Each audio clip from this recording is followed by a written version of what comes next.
CAPFAC 2024 का DAF fill होना आज से शुरू हो गया है। अब वो वहाँ ऊपर में तो इन्फॉर्मेशन नहीं दिया हुआ है कि किस डेट से किस डेट तक है, लेकिन इन नॉर्मल जो है 90 डेज के आसपास रहता है। जब आप लॉग इन करोगे तो उसमें आपका डेट आ जाएगा कि लास्ट डेट आपको इस तक फिल करना है। फिर कुछ और ऑब्वियसली इश्यूज होंगे तो आप हमें बताओगे।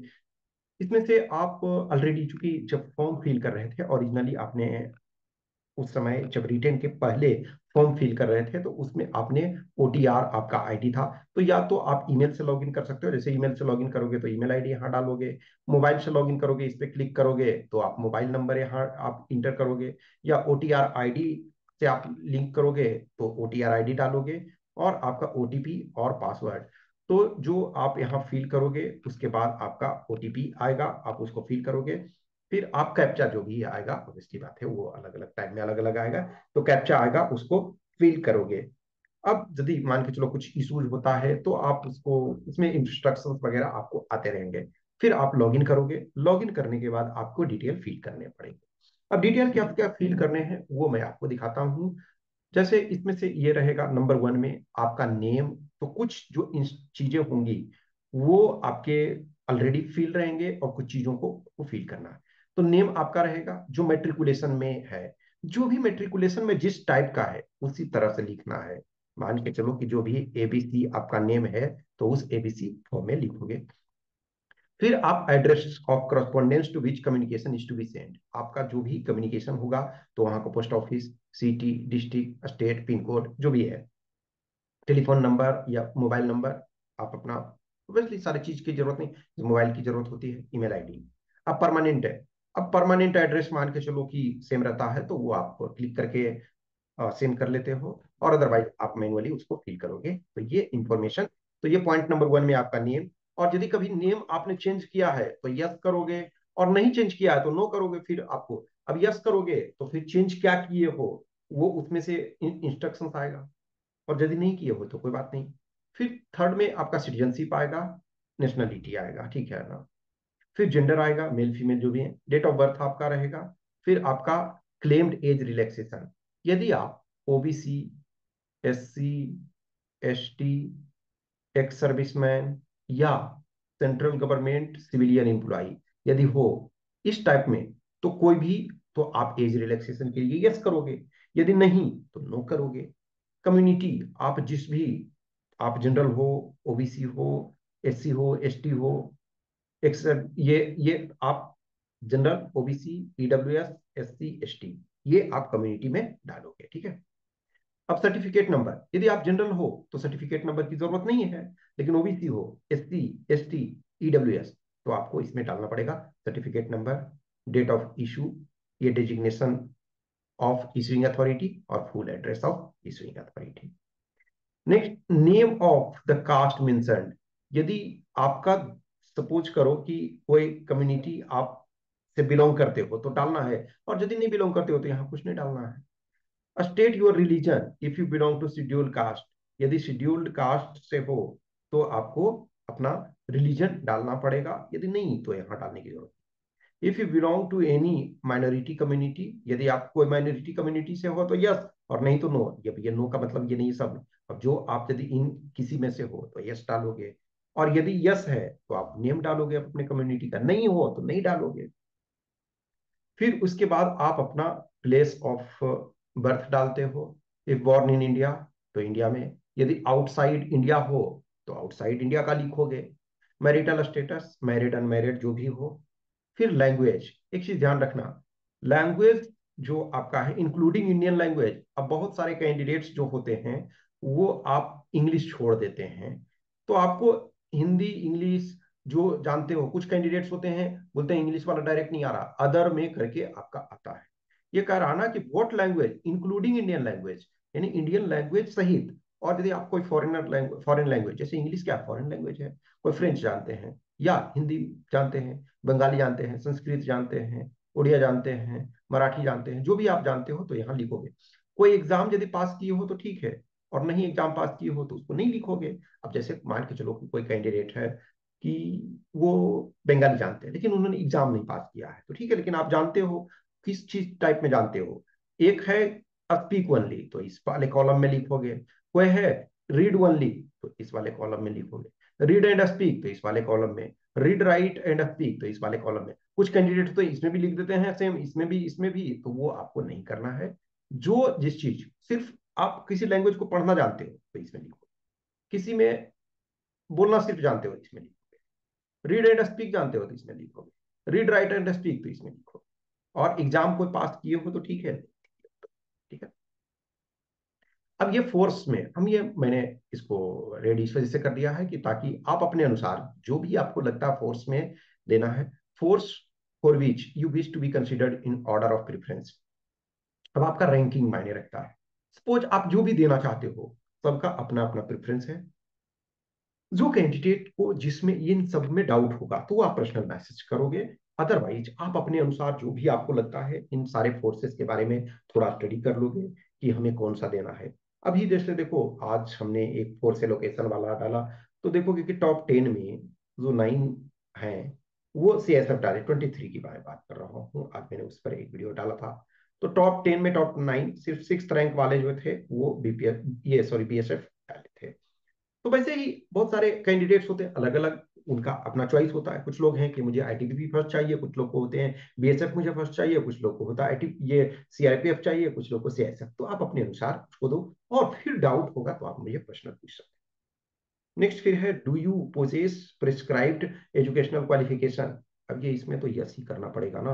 यदि यस ना करोगे अब, क्योंकि लास्ट डेट तक तो आपको चाहिए। अब यदि डिटेल DAF के टाइम में लास्ट डेट DAF के फिल करने के तब तक तो आपको चाहिए, तो इसमें तो आपको यस ही लिखना पड़ेगा। तो आप सर्टिफिकेट नंबर लिखोगे कि डेट ऑफ इशू और डेजिग्नेशन ऑफ इशूइंग अथॉरिटी और full address of issuing authority. अब मान के चलो किसी के पास फाइनल डिग्री नहीं है तो प्रोविजनल आप डालोगे या मार्कशीट डालोगे। At the end of the day आपके पास कुछ प्रूफ होना चाहिए कि आप मिनिमम एजुकेशनल क्वालिफिकेशन रखते हो। मिनिमम एजुकेशनल क्वालिफिकेशन क्या है? ग्रेजुएशन है। तो आपके पास BA BSc BCom engineering medical जो भी व्हाट्स एवर आपके पास मिनिमम एजुकेशनल क्वालिफिकेशन होना चाहिए। अब यदि कोई भी फॉरेन यूनिवर्सिटी से आपकी कोई डिग्री है, यदि है तो यस लिखोगे, नहीं है तो नहीं लिखोगे, यस है तो उसका डिटेल लिखोगे। नेक्स्ट ये एग्जामिनेशन के बारे में आपका, तो एग्जामिनेशन क्या पास किए हो? 10th 12th ग्रेजुएशन और इक्विवेलेंट, और पोस्ट ग्रेजुएशन है तो आप पोस्ट ग्रेजुएशन। तो क्लास डिवीजन जो भी है, ग्रेड आपको देखो क्लास डिवीजन मिलता है तो फर्स्ट सेकंड थर्ड जो भी है, ग्रेड मिलता है तो ABC जो भी आपको मिलता है, परसेंटेज मिलता है तो परसेंटेज यहाँ लिखोगे, CGPA मिलता है तो CGPA लिखोगे, ईयर ऑफ पासिंग लिखोगे, सब्जेक्ट कौन से थे, name of school institution board. ठीक है, तो ये सब NCC यदि है तो यस लिखोगे, नहीं है तो नो लिखोगे। एक सर्विसमैन हो तो यस लिखोगे, नहीं हो तो नहीं लिखोगे। सिविलियन सेंट्रल गवर्नमेंट सर्वेंट हो तो यस लिखोगे, नहीं हो तो नहीं लिखोगे। ठीक है, तो ये 12 नंबर मीन्स। फिर 13 नंबर में है कि क्या आप कभी इंप्लॉयड थे। अब यदि यस थे तो उसका डिटेल लिखोगे, और सेल्फ एम्प्लॉयड कभी रहे हो तो यदि हो तो लिखोगे, नहीं हो तो नहीं लिखोगे। फिर आपके 14 नंबर में फादर के नेम लिखोगे, मदर के name, nationality of father, nationality of mother, father's profession, mother's profession. If your father is in service the post held by him, और रिटायर्ड हो गए हैं तो लास्ट पोस्ट कौन सा था उनका, सेम मदर के संबंध में। फिर annual income of father, annual income of mother, state to which your father originally belongs, district to which your father originally belong, next state to which your mother originally belongs, district to which your mother originally belongs, तो ये लिखना है। फिर आपका fathers present postal address, यदि किसी के father नहीं है तो उनका लास्ट एड्रेस। फिर से मदर का प्रेजेंट एड्रेस, जिसकी मदर नहीं है तो लास्ट एड्रेस, ये डिटेल। नेक्स्ट फिर आपका यदि आपके फैमिली के पास ये सब है, अब देखो इसमें से क्या होता है, EWS वाले जो हैं उनके लिए ज्यादा ये मायने रखता है, और जनरल वाले के लिए तो ज्यादा कोई टेंशन नहीं है। फिर आपका स्टेट ऑफ डोमिसाइल, फिर मदर टंग, ये इसमें आपको मदर टंग लिखना है, जो भी Hindi English Urdu Sanskrit what's ever. आपने क्या UPSC के संबंध एग्जाम और अप्लाई किया है तो यस लिखोगे, और एग्जाम्स के डिटेल भी आपको प्रेजेंट करने पड़ेंगे, डिटेल में कौन कौन से एग्जाम दिए हो। नेक्स्ट है आप कभी डिबार्ड हुए हो, यदि हुए हो तो यस, नहीं हुए तो no.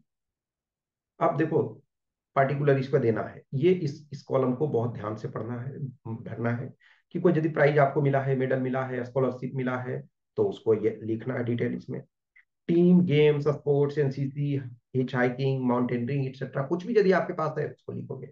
Position of distinction, leadership held in school college, यदि आप क्लास रिप्रेजेंटेटिव रहे हो, कोई ग्रुप को रिप्रेजेंट किए हो, कोई कमिटी था, कोई ग्रुपिंग था, उस ढंग से यदि आप हो, मान के चलो कि जैसे म्यूजिक कमिटी है उसके आप हेड रहे हो, या उसके मेंबर रहे हो, या डिबेट कंपटीशन हो रहा है उसके आप इंचार्ज हो, तो उस टाइप के कोई हो तो ये लिखोगे। फिर उसके बाद एक्स्ट्रा करिकुलर एक्टिविटीज, इंटरेस्ट जो भी है, इन सब में क्या है, जो आपको डाउट्स होगा वो पर्सनल रूप से आप मैसेज करोगे। नेक्स्ट आपके 21 नंबर में है, कितने बार आप सीएपीएफ में अपियर हो चुके हैं इंक्लूडिंग 24 अटेम्प्ट। मान के चलो किसी का फर्स्ट अटेम्प्ट है तो आप 1 लिखोगे, और किसी का यदि ये सेकेंड अटेम्प्ट है तो 2 लिखोगे, थर्ड अटेम्प्ट है तो 3 लिखोगे, फोर्थ अटेम्प्ट है तो 4 लिखोगे, फिफ्थ अटेम्प्ट है तो 5 लिखोगे। अब यहाँ ये लिखोगे, राइट द ईयर और years of CAPF examination including the current examination in which you appeared. तो देखो यदि मान लीजिए 24 सिर्फ है तो 24 में लिखोगे 2024, और इसमें आप अपना रोल नंबर लिखोगे। फिर 23 भी है तो 23 लिखोगे, 22 है तो 22 भी, जैसा भी है उसको लिखोगे। नेक्स्ट फिर है, have you ever accepted allocation to a service और post on the basis of CAPF. अब इसमें नो लिखोगे, क्योंकि यस लिखोगे तो आप ऑलरेडी अब जो सीएपीएफ में क्या है, आप रैंक सुधारने के लिए इस एग्जाम को फिर से दोबारा नहीं देते हो। कुछ देखो इधर कपल ऑफ ईयर से क्या हो रहा था कि कैंडिडेट्स एग्जाम दे रहे थे नेक्स्ट ईयर का भी। इसका कारण क्या था कि जो रिजल्ट आ रहा था प्रीवियस ईयर का वो नेक्स्ट ईयर के एग्जाम से पहले, लेकिन इस बार देखा जाए तो 23 में जो रिजल्ट है वो पहले आ चुका था। लेकिन कुछ कैंडिडेट जिनका रिजर्व लिस्ट आया, वो कैंडिडेट तो पहले ही एग्जाम दे चुके थे, मान के चलो जिन कुछ कैंडिडेट्स ने एग्जाम दिया था, तो आपको अब फिर आप एलिजिबल नहीं हो। और जो आपने फोटो आईडी प्रूफ वो जो दिया था उसका डिटेल लिखोगे, ठीक है। ये आपका है list of scan copy uploaded by the candidate, जो आप अपलोड करोगे उसका आएगा। तो scan copy of matriculation certificate और एसएलसी, ये डेट ऑफ बर्थ के लिए है, ठीक है। फिर आपका एजुकेशनल क्वालिफिकेशन के लिए ग्रेजुएशन। फिर आप अपना फोटो आईडी, अब जो ओबीसी हैं तो ओबीसी डालेंगे सर्टिफिकेट, जो एससी एसटी हैं तो एससी एसटी वाला सर्टिफिकेट डालोगे, जो एक सर्विसमैन है तो एक सर्विसमैन का ये डालोगे, सेंट्रल सिविलियन एम्प्लॉय है तो सेंट्रल सिविलियन एम्प्लॉयमेंट डालोगे। फिर कुछ और जैसे है, एक कैंडिडेट मान के चलो कि जिनका एज सपोज 26 ईयर हो गया, तो एक तो आप कम्युनिटी के लिए लेते हो तो सेम ओबीसी, आपका OBC NCL, non creamy layer, तो एज वाले में भी यही डालोगे। और रिजर्वेशन जो आप ले रहे हो कम्युनिटी का एडवांटेज, उसमें भी आप यही डालोगे।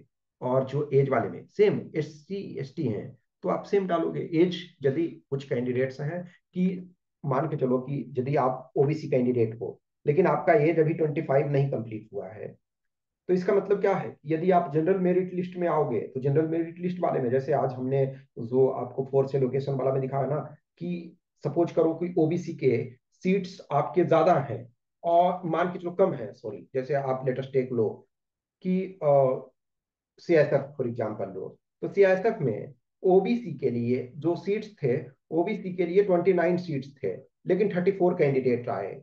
क्यों? क्योंकि कुछ कैंडिडेट्स जो ओबीसी में हैं लेकिन उनका जनरल मेरिट लिस्ट में आ चुके हैं और उनका एज जो है 25 से कम हो रहा था, तो उनको जनरल वाला सीट मिल जाएगा। तो इस वजह से तो कुछ कैंडिडेट्स जो ओबीसी एससी एसटी में है जिनका एज कम है, तो वो यदि जनरल मेरिट लिस्ट में आएंगे तो जनरल में कंसीडर हो सकते हैं। और यदि जिनका एज एक्स्ट्रा हो गया है, एज ज्यादा हो गया, तो आप हमेशा अपने ग्रुप में ही काउंट होंगे। तो ये अब एक डिक्लेरेशन फॉर्म होता है जो आप ये सारी चीजें हैं कि हमने, देखो 22 पॉइंट तक है ना, ये 22 पॉइंट, फिर देखो ये इधर 21 20, तो अप टू 22 पॉइंट तक है। तो हमने ये है कि आई hereby declare that all statements and entries made in column 1 to 22 in this application are true, complete and correct। अब ये है I have read roll number 4, ये है एग्जामिनेशन का, जो इसे ये 23 वाले का ही है, वो 23, इसमें आपका रहेगा 2024 एग्जाम के बारे में, ठीक है। तो ये सारे जो आपने, फिर यदि आपने कुछ ऐसा है तो आपने अप्लाई कर दिया है, कि मान के चलो कोई ऑर्गेनाइजेशन में आप जॉब कर रहे थे तो आपने उसमें से अप्लाई कर दिया। अब ये एक समरी सीट होता है, ठीक है, ये समरी सीट होता है। तो समरी सीट में देखो ये रहेगा, तो ये for office use only, date session ये उसमें उन लोगों के लिए रहेगा। फिर यहाँ आपका roll number, name of examination, name, date of birth, place of birth, फिर ये आपका रहेगा, फिर आपका ये रहेगा, ठीक है, और प्लस एजुकेशनल क्वालिफिकेशन। तो ये आपके रहेंगे। तो ये एक चीज ध्यान रखो, कुछ कुछ चीजों में जो सावधानी बरतना है, अब मैं फिर से एक बार बता रहा हूं कि अब किस किस चीजों में सावधानी आपको बरतना है, उसका ध्यान रखना है। देखो ये सब तो नॉर्मल चीजें हैं इसमें। अब इसमें से देखो फॉर एग्जांपल लो, कुछ कैंडिडेट्स होते हैं कम्युनिटी वाले में कुछ और चीजों को, तो कम्युनिटी में जो भी आप जनरल, ओबीसी या एससी एसटी जो भी हो उसको, अब जनरल हो तो इसमें तो आपको भरने की जरूरत नहीं है, लेकिन ओबीसी एससी एसटी हो तो सर्टिफिकेट नंबर, जो सर्टिफिकेट का नंबर है उसको भरोगे, किस डेट को इशू हुआ उसको भरोगे, किस पर्सन ने फाइनल अथॉरिटी, मान के चलो आपको सीईओ बनाया, उसके बाद आपका एसडीओ सिग्नेचर किया और फिर डीएम या डीसी जो भी, तो हाईएस्ट अथॉरिटी जो है आप उसको लिखोगे, ठीक है ना। Full address of issuing authority, name of caste as mention, तो जो आप कास्ट लिखोगे। अब ये देखो इसमें लैंग्वेज वाले में कुछ कैंडिडेट्स बोलते हैं हिंदी लिख देते हैं, कुछ और लिख देते हैं, इंग्लिश नहीं लिखते हैं। वो बोलते हैं सर इंग्लिश वाला तो डायरेक्ट आ नहीं रहा था, ड्रॉप डाउन मेनू में डायरेक्ट आपको नहीं आएगा, लेकिन अदर्स में आ जाएगा, तो अदर्स वाले में आप देख करके कर लोगे कोई एक्स्ट्रा लैंग्वेज। अब देखो सारे में नहीं लिखना है, तो इसको आपको ध्यान तरीके से भरना है, ठीक है। फिर देखो फोर्स वाले में आप अच्छा से देना। बहुत सारे कैंडिडेट्स होते हैं जो शुरू में दे देते हैं कुछ और, फिर बाद में सोचते हैं सर मेरा तो रैंक अच्छा आ गया तो मैं तो कुछ भी मिल। आप अभी आपके पास टाइम है, और इसमें से कोई दिक्कत होता है तो आप मेरे से पूछोगे।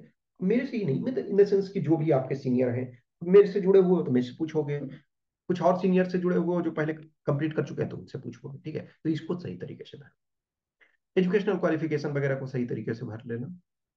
अब ये सब तो नॉर्मल सी चीजें हैं। ये वाला कॉलम बहुत अच्छे तरीके से भरोगे, ठीक है। इसमें आप अच्छे तरीके से भरोगे, खास करके ये वाला जो है उसको बेटर तरीके से भरोगे। तो कुछ चीजें हैं जो आपको करना है, और ये सारे चीजों को डालना है। उसके बाद जो कुछ चीजें इशू होगी, डायरेक्ट तुरंत नहीं भर देना है, आप उसको एक कॉलम को भरे, दो कॉलम को भरो, और जहां जहां आपको इश्यूज होगा उसको नोट करके रखोगे। और फिर उसके बाद, अब देखो बहुत सारे कैंडिडेट्स ऐसे होते हैं कि सर इमरजेंसी है। देखो डियर, इमरजेंसी नहीं है वो चीज है, आपको डीएफ फिल करने के लिए टाइम दिया जाता है। आपके जो जो इश्यूज हैं उसको नोट डाउन करके रखो और एक बार कर दो। अब ये बोलोगे कि सर एकदम इमरजेंसी में अभी बताइए, नहीं डियर, हर पर्सन के पास अपना काम रहता है। यदि मैं किसी को अपॉइंटमेंट दिया हुआ हूँ, मैं किसी कैंडिडेट से बात कर रहा हूँ, तो मैं आपसे आपका नहीं रैंडम में कॉल पिक करूंगा, या किसी, मैं कहीं हूँ, कहीं ब्रेकफास्ट कर रहा हूँ, कहीं डिनर कर रहा हूँ, कहीं कुछ कर रहा हूँ, मैं फ्रेंड्स के पास हूँ, तो मैं नहीं पिक कर सकता हूँ वैसे ही। तो उस ढंग से नहीं रखो, आपके पास डीएफ के लिए टाइम दिया जा रहा है, तो जो इश्यूज हैं तो उनको नोट करके रखो, और उसके ऊपर आप मुझसे पूछ सकते हो, मैसेज कर सकते हो, इधर इस व्हाट्सएप नंबर 8527146498, या टेलीग्राम नंबर 7404909669 पे। और कुछ इश्यूज होंगे तो मैं, सब ज्यादा का जरूरत रहेगा तो मैं खुद से ही आपके वीडियो के माध्यम से आपको अपडेट कर दूंगा, ओके। थैंक